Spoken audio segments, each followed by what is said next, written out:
semuanya masuk surga. Jadi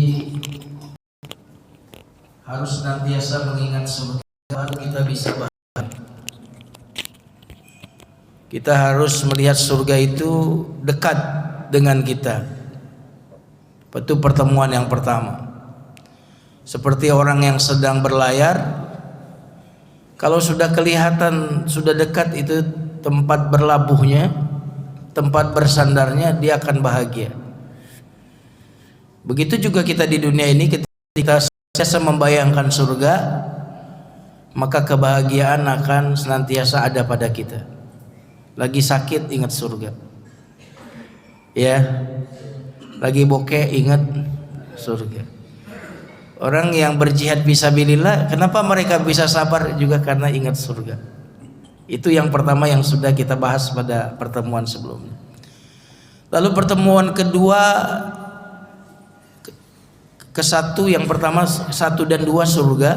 Yang kedua, agar bisa bahagia adalah hendaklah kita menjadikan seluruh aktivitas kehidupan kita ini niat ikhlas karena Allah. Nah, ini juga sudah kita bahas. Kita bukan ingin pujian orang, ya, bukan ingin sanjungan orang. Maka orang-orang yang hidupnya karena Allah pasti bahagia. Yang penting Allah senang.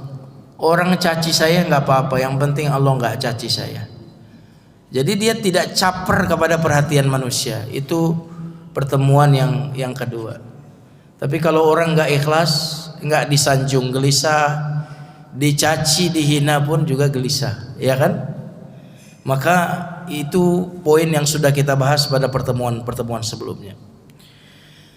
Hari ini kita akan memasuki pembahasan tentang bagaimana meraih kebahagiaan, yaitu an-nafsul mutmainnah. Milikilah jiwa yang tenang. Nafsul mutmainnah. Milikilah jiwa yang tenang. Nah, jamaah sekalian yang dimuliakan Allah, jiwa yang tenang ini nggak ada kaitannya dengan jumlah uang yang ada di rekening kita, betul nggak?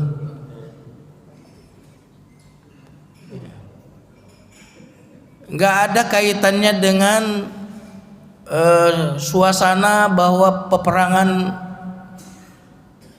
Amerika versus Israel, ya. Tapi jiwa yang tenang ini adalah jiwa yang tenang meskipun keadaan tidak kondusif. Itu jiwa yang tenang.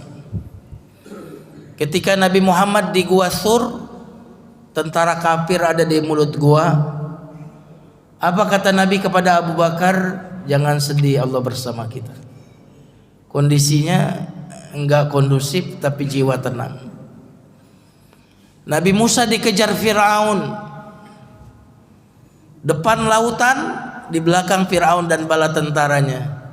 Apa kata Musa alaihissalam? Bersamaku Tuhanku akan memberikan jalan. Jadi jiwa yang tenang ini, yang memang ketenangannya sudah di dalam hatinya, tidak ada kaitannya dengan situasi di luar sana, situasi di luar dirinya. Kondisi di luar bisa kacau, bisa tidak kondusif, tapi jiwa yang tenang tidak akan terpengaruh oleh itu semuanya. Nah, ini jiwa yang tenang. Tapi kalau orang nggak punya jiwa yang tenang, ya, kurs rupiah lagi turun, hatinya juga ikut turun, nah, gitu ya. Tanggal tua, itu kelihatan juga tanggal tuanya, kelihatan banget, ya. Tapi jiwa yang tenang, jiwa yang sudah tidak terpengaruh lagi dengan faktor-faktor eksternal itu. Saya mau kisahkan, di buku saya ini ada kisah, lalu saya cari kisahnya itu sosoknya siapa, ya. Kisah seorang wanita kaya raya tapi tidak pernah merasakan ketenangan dalam hidupnya. Di buku saya ini nggak ada namanya. Saya search di Google, ternyata ada nama wanita ini. Jadi kisah wanita yang kaya raya tapi tidak pernah tenang. Wanita kaya raya ini tinggalnya di Amerika, namanya Sarah Winchester. Saya bacakan saja kisahnya ya. Ia adalah istri dari William Winchester, pemilik perusahaan senjata terkenal. Suaminya mendapatkan kekayaan luar biasa dari bisnis senjata yang dipakai dalam berbagai konflik dan peperangan. Hidup mereka sangat mewah, harta melimpah, rumah besar, semua yang diinginkan tersedia. Namun di balik kemewahan itu ada satu yang hilang. Apa itu? Ketenangan. Ini kisah nyata ya. Kisah nyata. Bagaimana awal kegelisahannya? Setelah suaminya meninggal dunia dan sebelumnya anaknya juga pun wafat, wanita ini yang bernama Sarah tadi mulai merasa hidupnya berubah. Ya, monggo dijalanin dulu.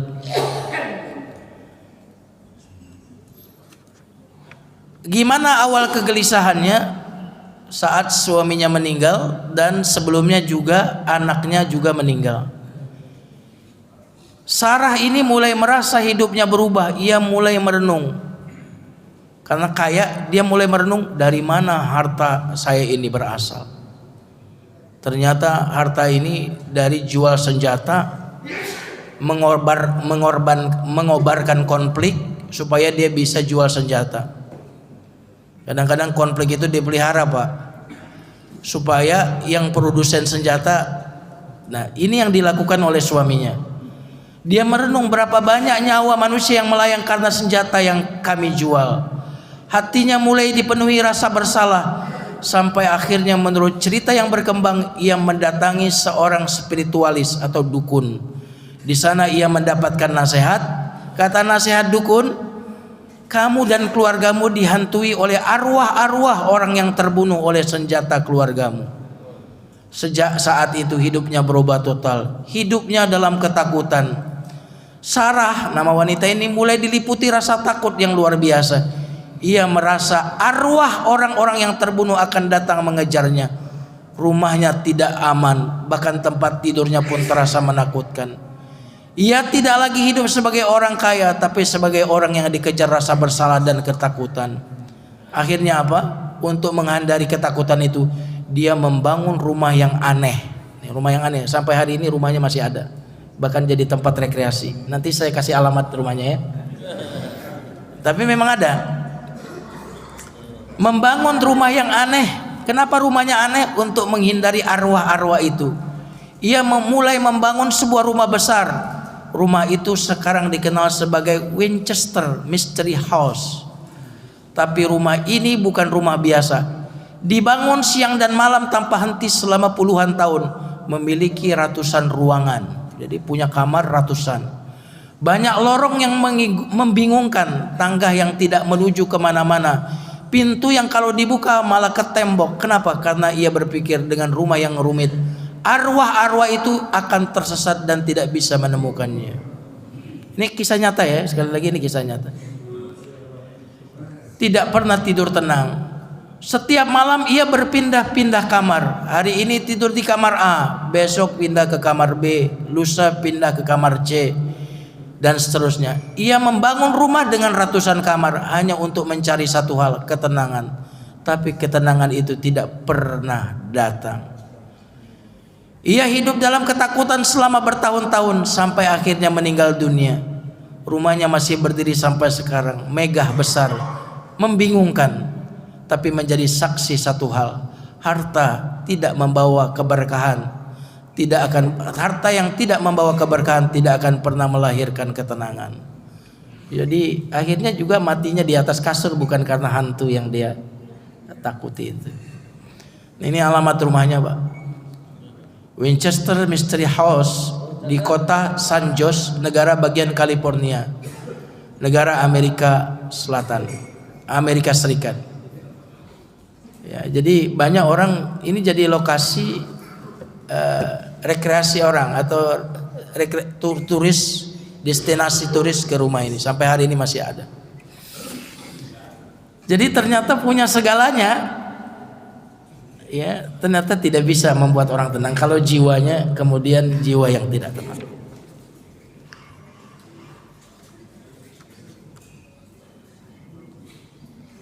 Monggo Mas, di bagian dulu.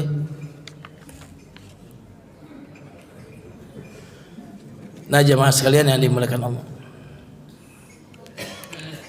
ini luar biasa ini, airnya sampai dianterin. Biasanya kan dioper-oper, ini servisnya luar biasa masjid kita ini sampai dianterin. Kalau dioper nggak sopan ya. Ini masjid luar biasa. Ngopi dulu, jamaahnya dimanjain nih, subhanallah. Baik jamaah sekalian, itu kisah yang pertama. Itu jiwa yang tidak tenang. Tapi kalau orang seperti jamaah di sini, ya Allah, kelihatan tenang banget ini, kelihatan. Baru mulai pengajian, matanya udah tenang. Jadi ceramah nggak usah lama-lama, udah solehah semua di sini. Baru mulai pengajian tuh sudah khusyuk gitu ya, matanya merem, lehernya nunduk, gitu. Meresap ke dalam hati. Dalam hatinya berkata, kapan ditutup pakai doa. Nah yang berikutnya kisah yang sebaliknya, kisah jiwa yang tenang. Dari Rabi'ah bin Ka'ab al-Aslami, sahabat Nabi. Kata Rabi'ah bin Ka'ab, aku senantiasa melayani kebutuhan Rasulullah. Di siang hari aku penuhi kebutuhan Rasulullah sampai Nabi Shallallahu Alaihi Wasallam salat Isya. Setelah Nabi salat Isya, aku duduk di depan pintu Nabi Shallallahu Alaihi Wasallam. Jadi dari pagi kerjaannya melayani Nabi sampai Nabi selesai salat Isya dan pulang ke rumah. Setelah Nabi masuk rumah, aku tetap duduk di depan pintu rumah Nabi. Siapa tahu Nabi punya hajat, kebutuhan yang aku bisa bantu. Nah jamaah sekalian yang dimuliakan Allah Subhanahu wa taala. Dan ketika aku duduk di depan pintu Rasulullah, aku mendengar Nabi Shallallahu Alaihi Wasallam dalam ruku' dan sujudnya beliau membaca subhanallah bihamdihi subhanallahil azim, dan beliau ruku' lalu membaca khasya'alaka sam'i wa basari wa mukhi wa azami wa asabi, yang artinya Nabi waktu ruku' itu mengatakan, ya Allah, telah khusyuk pendengaranku, telah khusyuk penglihatanku, khusyuk otakku, khusyuk tulangku, telah khusyuk saraf-sarafku. Wah, coba lihat bagaimana Nabi ruku lalu membacakan zikir yang menunjukkan jiwa yang tenang. Ya Allah, khasya'a sam'i, pendengaranku telah khusyuk kepadamu. Khasya'a basari, telah khusyuk penglihatanku. Khasya'a mukhi, otakku pun telah khusyuk. Lihat, Nabi mengulang-ulang kalimat ini untuk menunjukkan jiwa beliau begitu tenang. Dan terus mengulang-ulang itu sampai Rabi'ah bin Ka'ab ini tertidur. Sampai tertidur.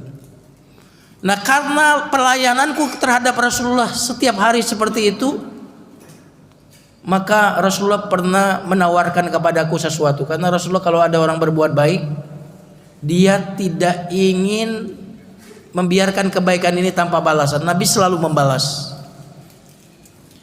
Kata Nabi kepada Rabi'ah bin Ka'ab, wahai Rabi'ah, mintalah sesuatu kepadaku. Ini Rabi'ah ini umur belasan tahun, Pak, sekitar 12-13 tahun. Dia menyaksikan bagaimana Nabi jiwanya begitu tenang. Ruku dengan zikir yang tadi, ya Allah, khusyuk sudah penglihatanku, pendengaranku, otakku khusyuk, tulangku khusyuk. Ini luar biasa kalimatnya ini. Tadi Nabi menawarkan sesuatu kepada Rabi'ah, mintalah kepadaku. Ini kalau kita bilang sama anak kita, mintalah kepada ayahmu, minta, pasti mintanya apa? Gadget, moge, motor gede. Anak belasan tahun. Kata Rabi'ah bin Ka'ab, ya Rasulullah, beri aku waktu untuk berpikir. Lalu setelah berpikir ketemu lagi Rasulullah nanya lagi, apa yang kau minta? Ya Rasulullah, aku meminta agar bisa menemanimu di surga kelak. Ini anak muda, lihat, bayangin.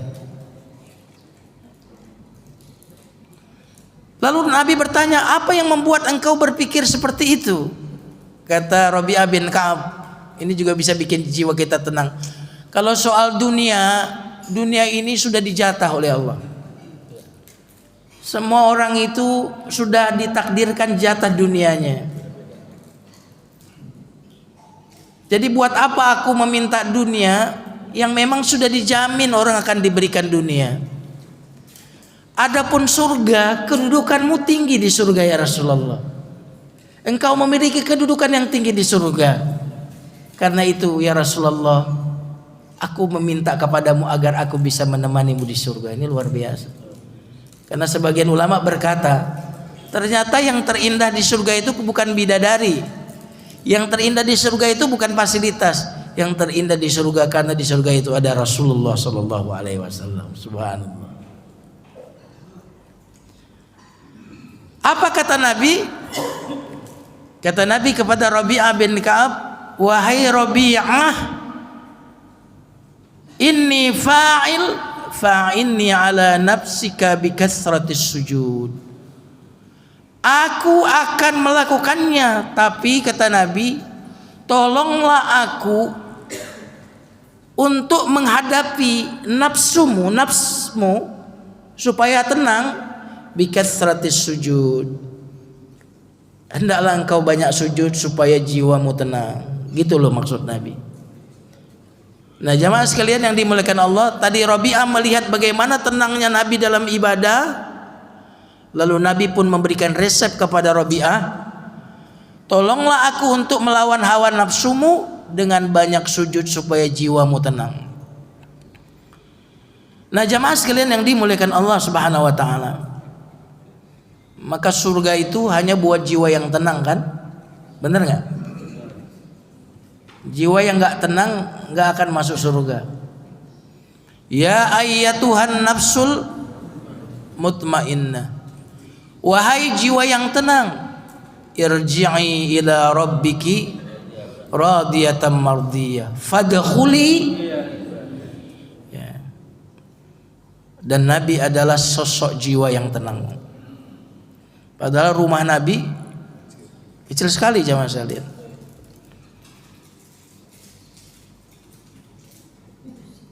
Tapi jiwa beliau tenang. Bahkan beliau itu sebelum meninggal dunia punya hutang yang kemudian dibayar.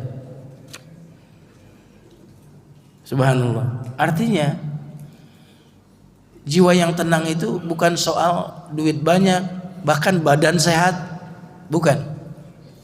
Nabi Ayub, bagaimana beliau ditimpa sakit, tapi jiwa beliau adalah jiwa yang tenang. Nah karena itu jamaah sekalian, coba kita cek kira-kira jiwa kita ini jiwa yang mana nih? Ini poin yang pertama. Karena ada 3 jiwa di dalam Al-Quran. Yang pertama jiwa yang ammarah bisu, an-nafsul ammarah bisu. Ada di surat Yusuf ya ini.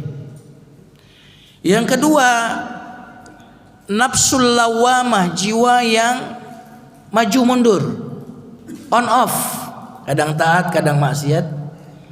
Dan yang ketiga adalah jiwa yang tenang. Yang mana nih kira-kira jiwa kita? Karena kalau jiwa kita 1 dan 2 ini kebahagiaannya on off. Bahkan kalau yang pertama nggak pernah bahagia, yang kedua on off, yang ketiga inilah jiwa yang tenang. Nanti kita akan bahas bagaimana meraih jiwa yang tenang.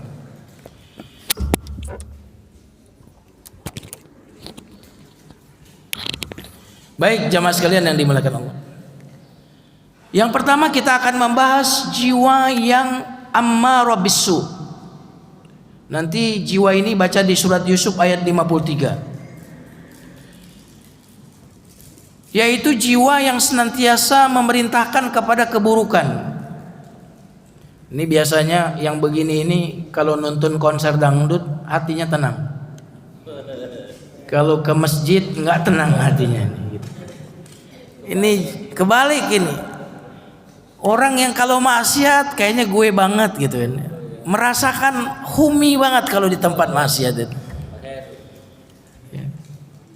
Bergaul dengan orang-orang yang soleh sempit rasanya. Tapi kalau bergaul sama orang-orang yang bermaksiat nyaman hatinya. Ini ammarah bisu. Cirinya apa? Cirinya ada 3.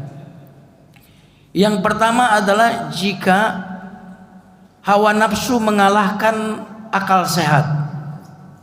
Yang kedua, jika akhlak yang buruk mengalahkan akhlak yang baik. Yang ketiga, jika kebencian mengalahkan kebaikan. Nah, jadi kalau 3 ini, salah satu di antara 3 ini ada pada orang, ammarah bisu. Hawa nafsunya mengalahkan akal sehatnya. Ini udah ammarah bisu. Yang kedua, akhlak buruknya lebih dominan. Ada akhlak baiknya tapi nggak dominan.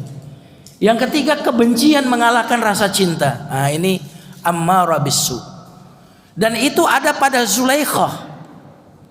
Zulaikhah itu lambang bagaimana dia memiliki jiwa yang buruk, ammarah bisu. Makanya nafsul ammarah bisu ada di surat Yusuf, di kisah Yusuf itu. Surat Yusuf ayat 53. Kenapa hawa nafsunya mengalahkan akal sehatnya? Dia menggoda budaknya. Ini akal sehatnya. Kemudian buruknya akhlaknya, Nabi Yusuf yang tidak bersalah mau dia penjara. Dan seterusnya dan seterusnya. Itu jiwa yang ammarah bisu. Saya yakin di sini nggak ada yang di level ini. Level 1 ini nggak ada nih. Nah, kemungkinan besar kita ada di level kedua, jiwa lawwamah. Lawwamah ini artinya takallub, bolak-balik, kadang soleh, kadang nggak soleh. Kadang taat, kadang maksiat. Tapi yang jiwa yang kedua ini, kalau dia maksiat, dia nyesel. Taat lagi, bahagia. Habis itu maksiat lagi, nyesel lagi. Ini kayaknya kita ada di sini. Ya. Nafsul lawwamah ini ada di surat Al-Qiyamah ayat 1 dan 2. La uqsimu biyaumil qiyamah wa la uqsimu bin nafsil lawwamah. Berarti orang seperti ini uring-uringan biasanya, kadang bahagia, kadang enggak. Ya. Makanya kalau orang itu enggak stabil kebahagiaannya, ini bisa jadi dia di lawwamah.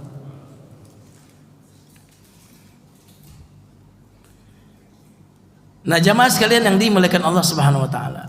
Yang ketiga yang menjadi tema kita adalah jiwa yang mutmainnah. Ada di surat Al-Fajr. Ya ayyatuhan nafsul mutmainnah, jiwa yang tenang. Jiwa yang bercahaya, yang tahu benar, tahu salah. Jiwa yang tidak ragu, yang stabil. Apapun kondisi keadaan kehidupannya, kondisi negara, kondisi dunia, tapi jiwanya tetap tenang. Ini adalah jiwa yang mutmainnah. Saya mau kasih kisah tentang salah seorang tabi'in, tapi sayang di buku saya ini gak disebut siapa namanya. Dia ini bercerita tentang awal pertaubatannya kepada Allah. Ini lihat jiwa yang tenangnya. Dia bilang apa? Suatu hari di pasar, aku melihat seorang karyawan atau budak di musim sulit wajahnya kelihatan berbinar berbahagia, padahal masa sedang krisis saat itu. Lalu kata tabi'in ini, aku bertanya kepadanya, mengapa engkau bisa berbahagia saat semua orang sedang bersedih menderita? Apa kata budak ini? Tidak pantas bagiku bersedih karena majikanku dia punya harta yang sangat banyak di kampung yang lain. Jadi karena majikanku kaya, dia ini punya harta, sebutlah di negara lain gitu. Di situ hartanya berlimpah. Jadi buat apa aku merasa takut sedangkan majikanku kaya raya? Kata tabi'in ini, maka aku tersadarkan, jika budak ini tidak bersedih karena punya majikan yang kaya raya, bagaimana aku bisa bersedih sedangkan aku punya Tuhan yang maha kaya? Oh, ini luar biasa nih. Ini ketenangan dalam jiwa. Semalam saya habis cukur, Pak. Sedang cukur itu saya mendapatkan semacam nasihat oleh tukang cukur itu. Tukang cukur tuh nggak tahu siapa saya, Pak. Saya biasanya memang menghindar untuk cukur kepada orang yang sudah kenal saya. Cukur, ternyata dia orang Padang, Pak. Dia cerita bagaimana dulu hasil perantauannya. Dia dari Padang, Pak, naik numpang truk. Tidur di truk itu, tanya ke supir truk itu, Pak, ini ini mau kemana nih truk ini? Dia bilang mau ke Bandung. Umur 20 tahun dia naik truk itu, cuma bawa baju di plastik, Pak. Lalu saya diturunin di jalan, entah di kampung apa. Dia cerita, jadi dia nggak ada tujuan. Ketemu orang di Bandung, lalu orang Bandung nanya, kamu mau kemana? Pak, saya ini nggak ada tujuan, saya pokoknya pengen pergi aja dari kampung. Intinya dia cerita-cerita, Pak, luar biasa ceritanya itu. Tidur di jalan, pokoknya saya mau merantau gitu, orang Padang. Lalu saya bilang, apa nggak takut saat itu? Dia bilang, saya itu diajarin sama bapak saya. Ngapain sih takut? Kan kita punya Tuhan. Dia bilang. Ini tukang cukur ngomong begitu, subhanallah. Ngapain takut, kan kita ada Tuhan. Dia bilang begini, kalau ada yang mau matiin saya di jalan, kalau belum saatnya mati saya nggak akan mati. Ini yang ngomong tukang cukur. Saya tanya pendidikannya cuma 1 SD, Pak. Subhanallah. Tapi bagaimana dia memahami nilai-nilai Islam itu? Dia bilang apa? Seandainya ada orang yang mau jahat kepada saya, nggak akan bisa itu terjadi kalau Allah belum mengizinkan. Lagian saya kan laki-laki, masa saya nggak akan dapat makan dalam perjalanan? Pasti makan. Dan alhamdulillah, Pak, waktu saya naik truk itu, supir truk saat makan saya diajak. Jadi jemaah sekalian yang dimuliakan Allah Subhanahu wa taala, kembali ke kisah tabi'in tadi, dia melihat ada budak yang tidak bersedih saat musim paceklik, saat orang lain bersedih.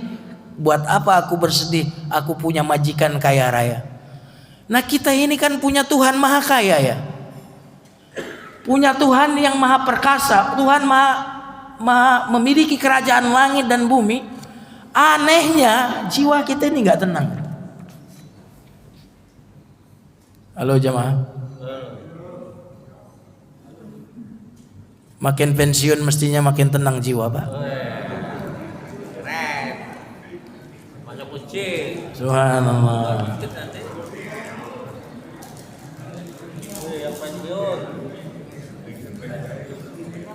Tua, anak-anak saya kalau sudah pensiun bagaimana? Kan yang ngasih rezeki bukan kamu, Allah yang ngasih rezeki. Anak-anakku nanti gimana? Anak-anak kita itu Allah yang punya. Don't worry. Nah, jamaah sekalian yang dimuliakan Allah Subhanahu wa taala.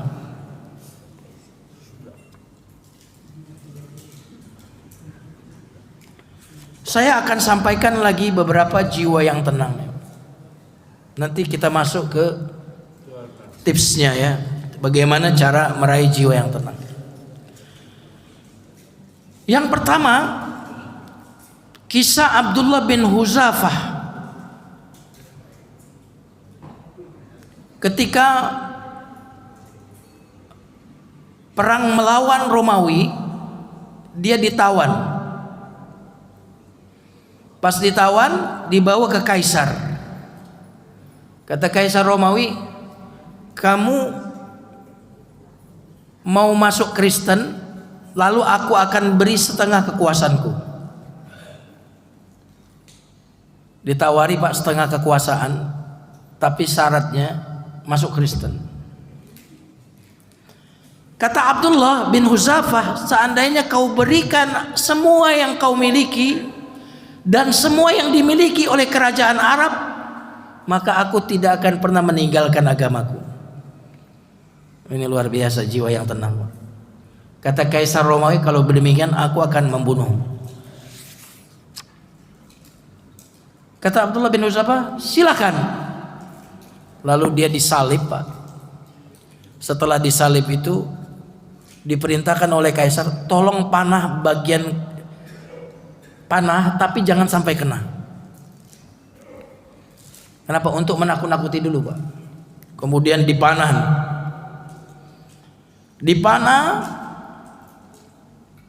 tapi ternyata dia tidak takut.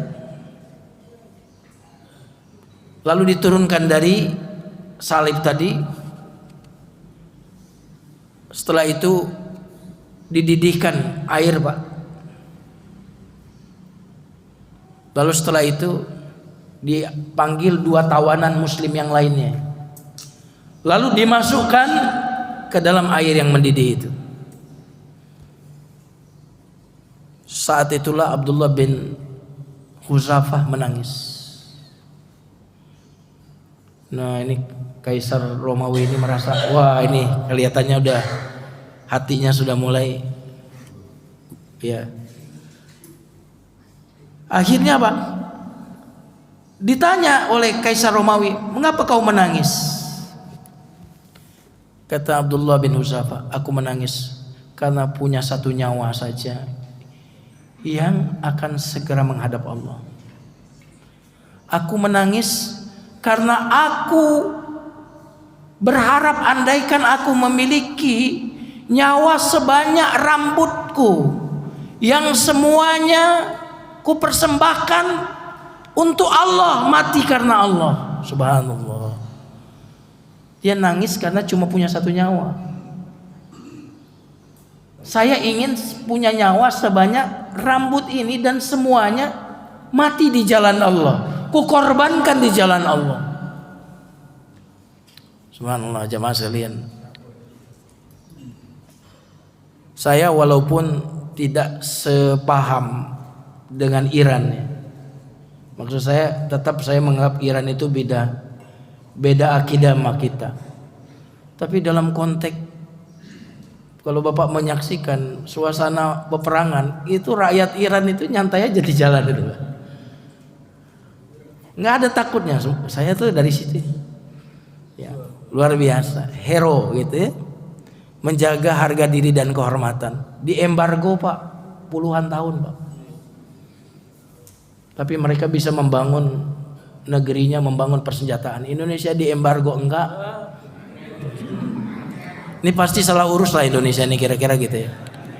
Kalau kita bandingkan dengan Iran yang di embargo berapa tahun? 50 tahun apa berapa tahun? Nggak bisa jual beli Pak ke negara yang lain Pak. Makanan, papan, semuanya persenjataan. Jadi produksi dalam negeri semua. Tapi bisa melawan super power Pak. Ini luar biasa. Ini itu kira-kira kalau negara benar ngurusnya tuh kayak gitu ya. Sampai saya lihat ibu-ibu di Iran itu justru merakit senjata. Ya, ibu-ibu. Kalau di kita militer itu masak MBG. Militer masak MBG Pak. Coba bagaimana tuh? Ini sih karena saya cinta ke Indonesia, ini perlu dievaluasi. Nah jamaah sekalian yang dimuliakan Allah Subhanahu wa taala, saya mau sampaikan kisah terakhir tentang jiwa yang tenang. Kisah Ibnu Taimiyah rahimahullah ketika beliau di penjara. Ketika masuk penjara, apa yang dikatakan Ibnu Taimiyah? Apa yang bisa dilakukan oleh musuh-musuhku? Apa yang bisa mereka perbuat kepadaku? Surgaku ada di dalam dadaku. Kemanapun aku pergi, surgaku bersamaku, tak pernah berpisah denganku. Penangkap pemenjaraanku adalah khalwatku. Jadi aku dipenjarakan ini i'tikafku. Pembunuhanku adalah kesyahidanku. Pengusiranku dari negeriku adalah rekreasiku. Subhanallah, subhanallah. Kalau yang lokal itulah kira-kira Buya Hamka itulah. Kalau yang lokal rahimahullah. Bagaimana beliau di penjara jamaah sekalian, bisa ngarang kitab. Jiwa-jiwa yang tenang begitu jamaah sekalian. Jadi orang-orang yang beriman itu semenjak dia menemukan keimanan, dia menemukan kebahagiaan mestinya. Meskipun dia miskin, Pak, meskipun dia sakit, meskipun dia menderita, orang mukmin itu nggak pernah kehilangan kebahagiaan. Jadi kalau orang nggak bahagia, pasti ada masalah dengan keimanannya. Lah kira-kira gitulah. Nah sekarang bagaimana caranya mendapatkan jiwa yang tenang? Yang pertama, Pak, jiwa yang tenang itu dengan memperbanyak zikir, Pak. Memperbanyak zikir. Dalam surat Ar-Ra'd, kalau nggak salah imam kita tadi juga baca surat Ar-Ra'd. Karena huwallazi yurikumul barqa khawfa wa tama'an wa yunsi'us sahabas thiqal. Tadi kalau nggak salah wa yusabbihur ra'du bihamdihi wal malaikatu min khifatihi. Ya. Tadi beliau baca itu. Betul apa betul? Mana imam kita? Ya, ulang. Ya betul ya. Suara kan? Iya. Tadi surat Ar-Ra'd ayat berapa itu tadi? Lupa ya. Tapi itu surat Ar-Ra'd. Karena ada kata Ra'adnya, makanya saya ingat surat Ar-Ra'd yang beliau baca. Nah di surat Ar-Ra'd ayat 28 Allah berfirman, alladzina amanu wa tatma'innu qulubuhum bi dzikrillah. Ala bi dzikrillahi tatma'innul qulub. Orang-orang yang beriman yang tenang hati mereka dengan mengingat Allah. Ingatlah bahwa hanya dengan mengingat Allah hati bisa tenang. Jadi mengingat Allah tuh mengingat apa sih? Mengingat Dia Maha Kuat. Tenang, saya lemah tapi Tuhanku Maha Kuat. Melihat Dia Maha Besar, mengingat Dia Maha Besar. Saya sih kecil, Allah yang besar. Ini musuh saya ini kecil, ini Allah yang besar. Mumit, Dia yang mematikan. Ini musuh saya mau matiin saya, kalau Allah nggak berkehendak nggak akan mati saya. Ingat Allah. Jadi mengingat Allah itu bukan sekedar komat kamit begitu, tapi mengingat bahwa hanya Dia yang punya daya dan kekuatan. La haula wala quwata illa billah. Makanya kenapa di dalam habis salat kita senantiasa zikir, Pak. Alhamdulillah, alhamdulillah, alhamdulillah. Kenapa bisa tenang? Karena waktu kita bilang alhamdulillah yang kita ingat kan nikmat. Alhamdulillah, alhamdulillah, alhamdulillah, alhamdulillah, alhamdulillah. Masa iya kita bilang alhamdulillah ingat musibah? Subhanallah, maha suci Allah. Saya dapat musibah ini, tapi Allah maha suci. Nggak mungkin ini jelek, pasti ada hikmahnya. Subhanallah, maha suci Allah. Allahu Akbar, Allah lebih besar dari masalah saya. Allahu Akbar, Allah lebih besar dari segalanya. Allahu Akbar, Allahu Akbar, Allahu Akbar. Jadi zikir itu bisa membuat jiwa kita jadi tenang. Nah yang kedua jamaah sekalian, jiwa yang tenang itu didapat hasil perlawanan kita. Jadi kita harus mujahadah, melawan nafsu ammarah bisu tadi, melawan nafsu lawamah, kita lawan. Jadi caranya apa? Lakukanlah yang ibadah yang kita sulit melakukannya, Pak. Ini cara membuat jiwa yang tenang. Saya sulit tahajud, coba rajin tahajud. Saya sulit puasa, coba puasa deh. Karena apa? Karena jiwa malas tadi kan jiwa ammarah, jiwa lawamah. Maka ketika kita lawan, berarti menang tuh jiwa mutmainnah. Yang belum puasa Syawal, puasa coba. Saya masih utang 2 hari lagi. Insya Allah Senin Selasa insya Allah selesai. Ustadz kok terakhir halal bihalal melulu? Hari ini halal bihalal pagi.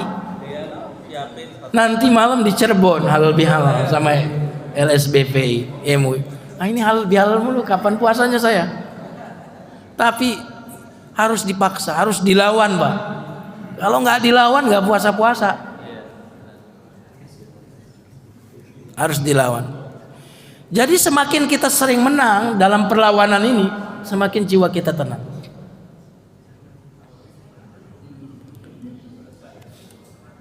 Yang ketiga adalah memperbanyak taubat dan amal-amal kebaikan. Jadi banyaklah taubat, banyak amal kebaikan. Yang keempat, sebagaimana wasiat Nabi kepada Rabi'ah tadi adalah perbanyak sujud, Pak. Jadi kalau sujud itu, tapi dalam konteks salat sunnah ya. Kalau salat wajib nggak boleh lama-lama, terlalu lama sujudnya. Jadi waktu sujud perpanjang. Karena wasiat Nabi kepada Rabi'ah bin Ka'ab, tolonglah aku dalam melawan hawa nafsumu dengan memperbanyak sujud. Jadi lama dalam sujud di salat sunnah tentunya itu akan membuat jiwa kita menjadi tenang. Dan yang terakhir istiqomah, Pak. Istiqomah. Nanti baca surat Fussilat ayat 30. Orang yang istiqomah itu tidak takut, tidak sedih, Pak. Innalladzina qalu rabbunallah tsumma istaqamu tatanazzalu alaihimul malaikatu alla takhafu wa la tahzanu wa abshiru bil jannah. Orang-orang yang mengatakan Rabb kami Allah kemudian istiqomah, malaikat turun kepada orang ini lalu berkata jangan takut, jangan sedih. Artinya punyalah amalan yang istiqomah, Pak. Amalan sunnah, karena amalan wajib udah otomatis kita ini udah istiqomah insyaallah. Ya sholat wajib masa nggak sholat? Iya kan? Puasa wajib masa? Yang saya maksud ini adalah amalan istiqomah, amalan sunnah. Miliki itu, Pak. Kalau kita istiqomah dalam amalan, maka malaikat yang akan senantiasa turun membersamai kita. Bukan cuma malam Lailatul Qadar malaikat turun, tapi orang yang istiqomah tiap hari malaikat turun kepada dia. Dan malaikat ini membisikkan ke dalam hatinya, jangan takut, jangan sedih. Pak, kehidupan yang takut nggak sedih itu kan cuma di surga ya. Tapi orang yang istiqomah sudah merasakan kehidupan surga sebelum masuk surga. Dia nggak ada takut, nggak ada sedih. Itu kira-kira tips meraih jiwa mutmainnah. Mudah-mudahan kita dikaruniai oleh Allah jiwa yang mutmainnah. Amin. Baik, terima kasih Ustaz yang telah memberikan ilmunya kepada jamaah. Jamaah kita alhamdulillah makin tenang Ustaz kalau sudah masuk masjid, karena tidak memikirkan pendompetnya, hartanya dan memikirkan yang lainnya. Baik, selanjutnya saya kira jawab. Tapi sebelum mulai tanya jawab perlu kami sampaikan, jangan pulang terlebih dahulu jamaah dikarenakan sudah disiapkan sarapan pagi dari BKM Soto Surabaya. Ya, insya Allah sudah banyak. Jadi jangan kurang terlebih dahulu. Ya. Lanjut kita tanya jawab. Ya.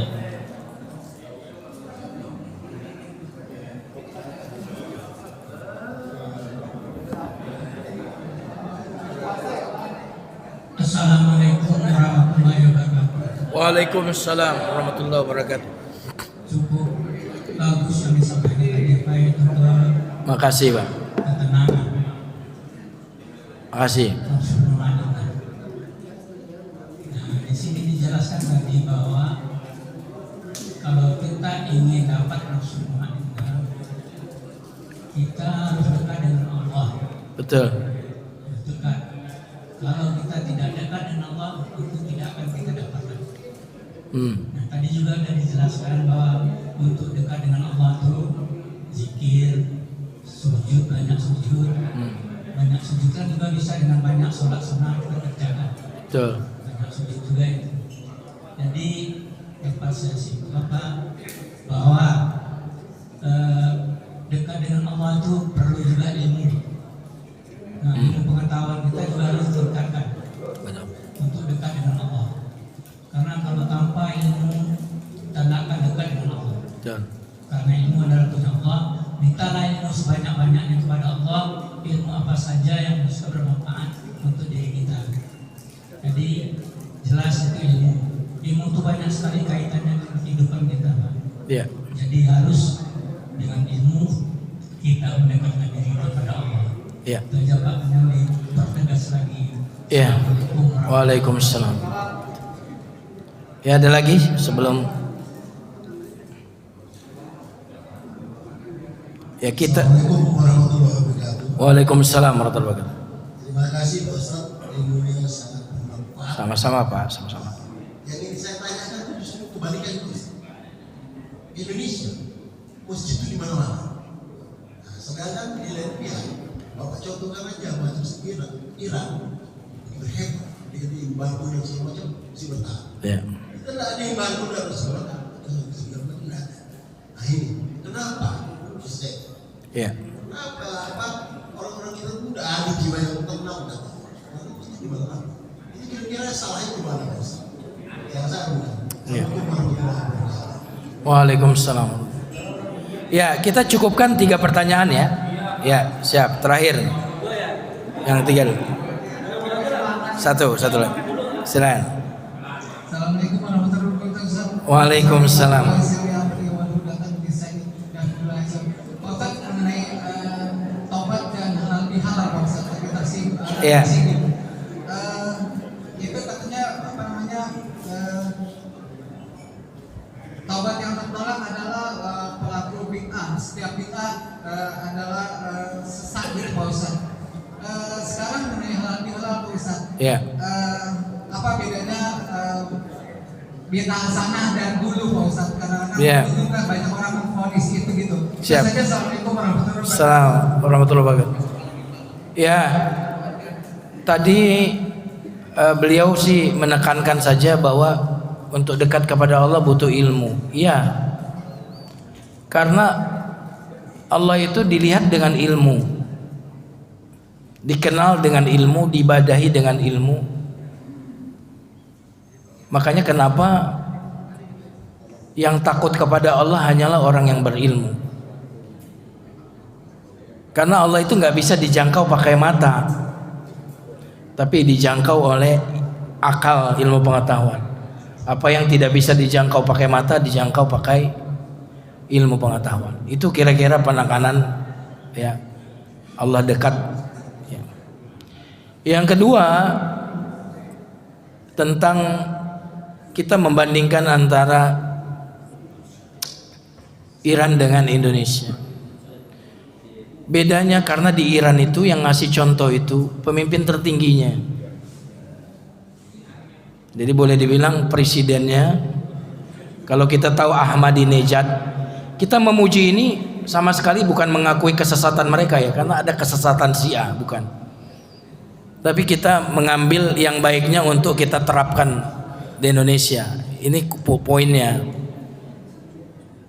Jadi kita mengambil bagusnya. Yang sesatnya ya kita tetap sesatkan, gitu ya. Tapi yang baiknya kita harus banyak belajar. Tahu nggak jamaah sekalian? Jadi kalau di Kristen Katolik itu ada pausnya, di Syiah itu ada pausnya. Itu hebatnya mereka. Jadi kalau ada paus meninggal, Pak, nggak ada masalah, naik lagi paus yang berikutnya.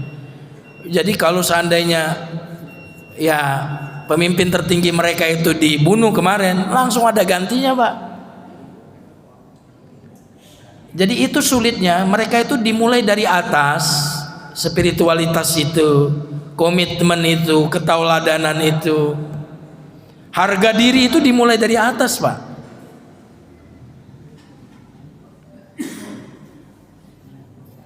Jadi ke bawah ngikut.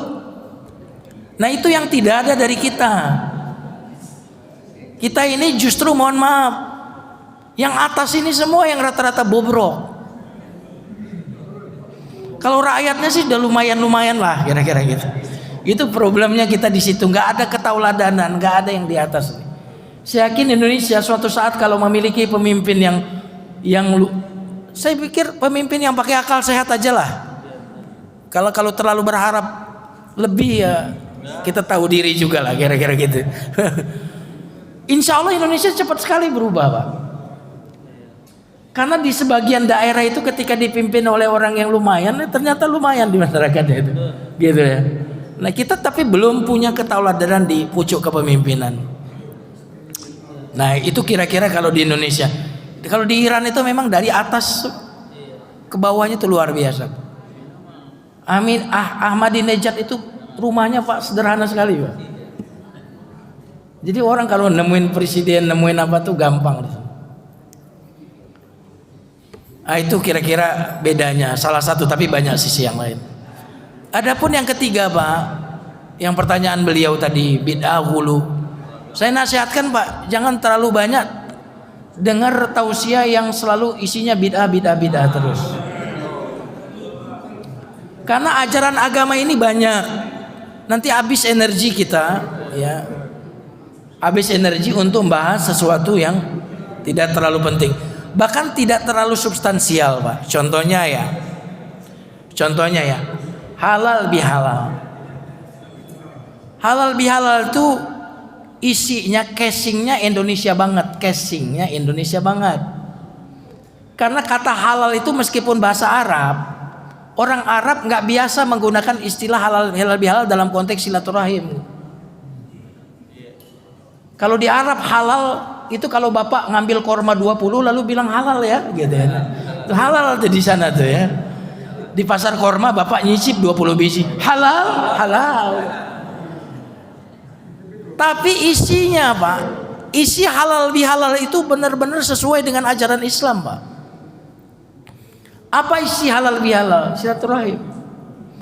Apa isi halal bihalal? Saling memaafkan. Apa isi halal bihalal? Memberi makan, Pak.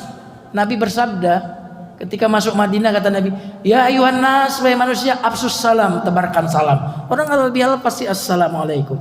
Wa atimut ta'am, berikan makan. Halal bihalal pasti ada makannya. Wasilul arham, sambung silaturahim. Jadi kalau kita katakan semua yang nggak ada zaman Nabi itu bid'ah sesat, itu masalah, itu bermasalah banget. Semua yang nggak ada zaman Nabi sesat, itu pasti statement itu salah. Jadi semua yang nggak ada zaman Nabi yang jelek itu sesat. Tapi semua yang nggak ada zaman Nabi yang baik itu tidak sesat.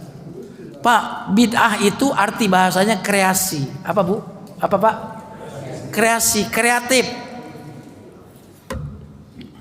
Yang nggak boleh kreatif itu dalam tataran ibadah mahdoh. Sholat kok kreatif? Nggak boleh. Ibadah mahdoh itu, Pak. Tapi kalau ibadah yang muamalah itu boleh kreatif, Pak.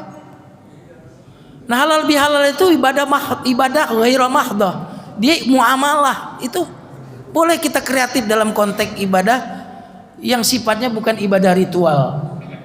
Karena halal bihalal itu bukan ibadah ritual, karena itu kreativitas boleh dilakukan di situ, ngundang RT. Apalagi jamaah sekalian, halal bihalal itu berkahnya ya. Kita satu pertemuan ketemu banyak orang. Kalau kita datang ke masing-masing rumah susah ketemu. Kita datang ke rumah dia pulang kampung. Dia datang ke rumah kita pergi. Kita datang ke rumah dia silaturahim ke Ragunan. Jadi jamaah sekalian, kalau mau mendengarkan orang yang senantiasa bid'ah terus, kasih seimbang juga. Dengerin juga kajian yang tidak melulu nyebut bid'ah supaya kita melihat dengan keseimbangan. Ya. Tapi kalau kita dijejelin terus dengan satu versi, lama-lama sesat semua di sini. Jadi kalau kita belum punya pondasi, usahakan jangan. Tapi kalau kita mau fair, ya dengarkan A, B, dengarkan Muhammadiyah, dengarkan NU, dengarkan juga orang yang disebut Wahabi, dengerin semua sehingga kita tahu titik terang. Oh. Sehingga kita bisa melihat dengan keadilan, gitu ya. Wallahu a'lam bishawab. Kita tutup. Saya serahkan ke MC untuk menutup. Wassalamualaikum warahmatullahi wabarakatuh.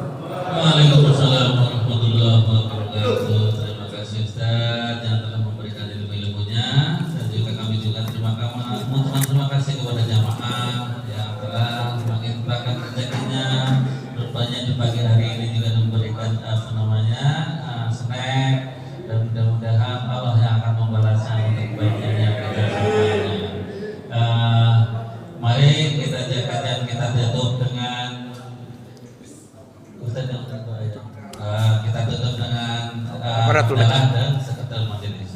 Alhamdulillahirabbil alamin. Assalamualaikum warahmatullahi wabarakatuh. Besok pagi Ustaz Bukhari, mudah-mudahan kita semuanya diberikan sehat panjang umur bisa menghadiri kajian tersebut.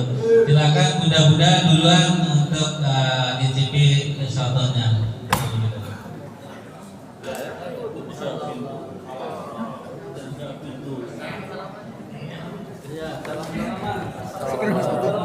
Salaman sallallahu alaihi wasallam sallallahu alaihi